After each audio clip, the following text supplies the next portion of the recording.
dadka reer Salaxley dhowr iyo 10 saacadood 12 saacadood ya ka badan oo hadda 12 iyo barkii habeenimo marayso soo dhaweynteedii kala gacalkayga u taagnaa da' walba leh ee sheekh iyo shariif leh ee rag iyo haween leh ee caruur leh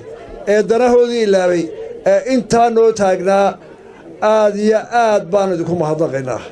jazaakum allah khayr abaalkiina ma gudi karo dhibta maanta idin gaadhay kaliya gudi karin caawaan halka hadal badan ka oran maayo waxaan ka xumaynaa goor dambe yimid waxaan ku tala galnay inaanu geli ka doonimaadna laakiin doodii aad idaacadaha ka dhageysanayseen baa waqti naga qaaday oo dood caalami ahayd oo laga soo bixi kareyn waxay noo ballanay inaanu barqin soo nimaadno oo maalin geli hore soo nimaadno oo inu hadal iyo aragtiyo kala boganno waxaan ku soo koobayaa abtiyaal waxa la yiri ninka abtiyaashu duceeyaan qardaas looma dhigo horena abtiyaashu way duceeyeen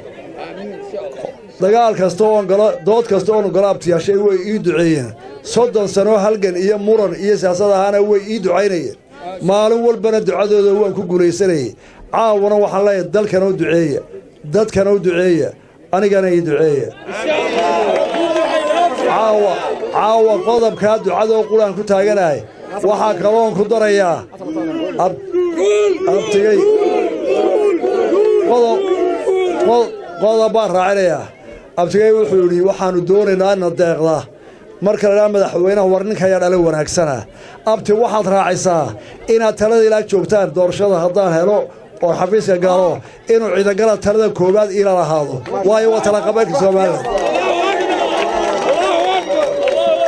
oo aydan talada igala harin ducada iyo taladiina haddaan helo Soomaaliland waa guuleysanaysaa baan qabaa horumarna way gaaraysaa mar labaadka habaryarahay waan ka raaligelnay maanta iyo abtiyaasha hablaha dhibaatada inta ay u soo jeedeen